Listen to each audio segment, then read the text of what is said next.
Hey, it's me, the Mad Plant Lady. Actually, my name is Darylyn. People tend kind of forget that I'm just a regular person sometimes, so I thought I'd throw that out there.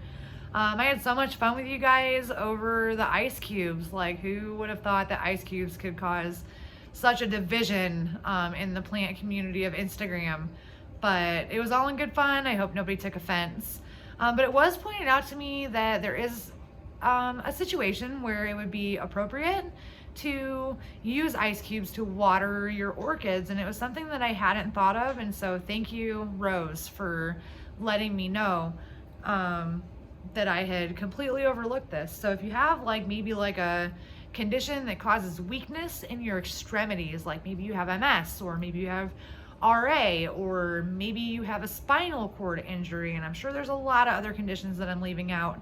But that can cause weakness in your hands, and it can be really difficult to haul around a jug of water to water all your plants in that situation. So if you have a condition like that, I encourage you, keep doing what you're doing. If you're using ice, you can also melt the ice in like a measuring cup or something, just to make it a lot easier for you to get your plants watered. And the reason that I think too that watering with ice cubes works for some people, I don't think it has anything to do with the cube itself. I think it doesn't have anything to do with the temperature. I think it's really about the portion of water that results from a melted ice cube. It's a very small portion.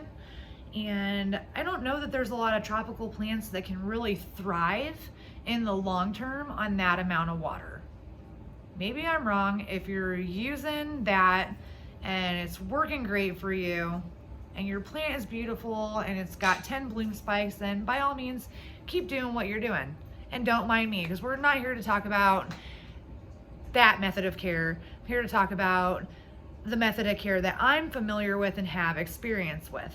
So I like to use coarse orchid bark, and the reason for that is that orchids are epiphytic, and so they grow on tree branches.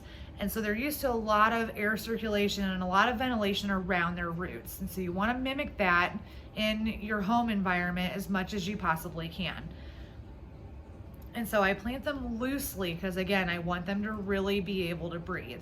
And the other thing I do, I think Lola is gonna make it difficult. She says it's time to wrestle. But I like to use recycled water bottles where I cut holes in them all over, and then I really love that you can see through the container, and that it drains well and all of that kind of stuff. So I'll put that plastic container down inside a decorative container, preferably without drainage, just for convenience, because I'm lazy and forgetful and a dumpster fire. But I'll just fill this container up when it comes to watering time. I'll just fill it up. And I like to leave them probably a minimum of 4 hours. It's just really important that the bark is completely saturated by the time you're done. I often am guilty of leaving them overnight. I've never had a problem. I've even left them for 2 nights before on several occasions because I'm forgetful, and I've never had a problem doing that. Just as long as they've got good drainage and good ventilation around the roots, it will be fine. And so let's talk about lighting.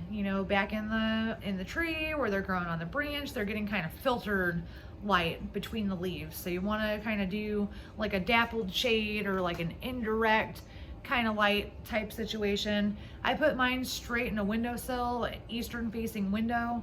My windows are newer. A lot of newer windows, probably all newer windows, have a coating on them that prevents at least some UV lights from getting through, or UV rays from penetrating the window, because people don't want their carpets and things like that to fade. So they put this layer of protection on there to help kind of prevent furniture from getting damaged and things like that. So if you have super old windows, you might not want to put them directly in the windowsill, because then they might get scorched. But if your windows are somewhat new, it shouldn't be a problem.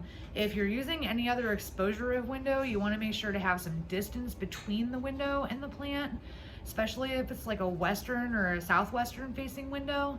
And you might want to do like a, what do they call it? a sheer curtain or a window cling or something like that to kind of block a little bit of the rays from hitting the plant, because you don't want it to get scorched. Another really important thing, when you water these, you want to make sure you don't get any water in the nooks and crannies of the leaves, or you can get something that's called crown rot, and trust me, it's not pretty. You don't want it. We could also talk about reblooming our orchid. So when the bloom stalk is spent, the flowers have fallen off, you want to cut it within a ½ inch of the base of the plant. Once in a while, if you leave it, if it's still a green stalk, it can flower again, but I find that to be like really draining and stressful on the plant, and it's better to let it rest. So as soon as the blooms fall off, then you can go ahead and snip that off with clean, sterilized scissors or a razor blade, because orchids are kind of weenies. They're susceptible to bacterial infections, so you want to kind of watch out for that. And to get them to rebloom, they need a little bit cooler temperatures at night for a period of time. I've noticed bloom spikes kind of appear about a month after 55 to 65 degree temperatures at night. And I get that in my windowsills. Even though my windows are newer, they're not very well insulated. And I've done this at more than one place where I've lived. Leave them right in the windowsill, and then you'll get a bloom stalk. Fertilizer. The internet says to do weekly fertilizer. So to do a week solution of fertilizer once a week, I think that's a little bit much. I do every third watering. It's about once a month, and I do about half solution, and you want to make sure that it's a fertilizer that is balanced for orchids. So it is important to use an appropriate fertilizer for your plants, or they can get burned from the fertilizer, so you want to be really careful with that. Just some other fun facts. Phalaenopsis orchids, which is what most orchids are that you're gonna see and encounter as you are shopping. They come from India, Malaysia, Indonesia, southern China, Philippines, New Guinea, and there is one species that is endemic to Queensland, Australia. So I thought that was pretty interesting. Thought you guys might appreciate a little factoid there. So I think that was really all I had. I'm sure I left some stuff out. I'm not very good at making videos. I'm not even gonna edit this video. I'm just gonna post it. I'm just gonna wing it because, I'm winging my eyeliner, I'm winging my videos, I'm winging my whole life. Even winging my store, which, speaking of, if you haven't had a chance to take a look at my store. Makes me super happy just to know that people are even visiting it, so I appreciate that.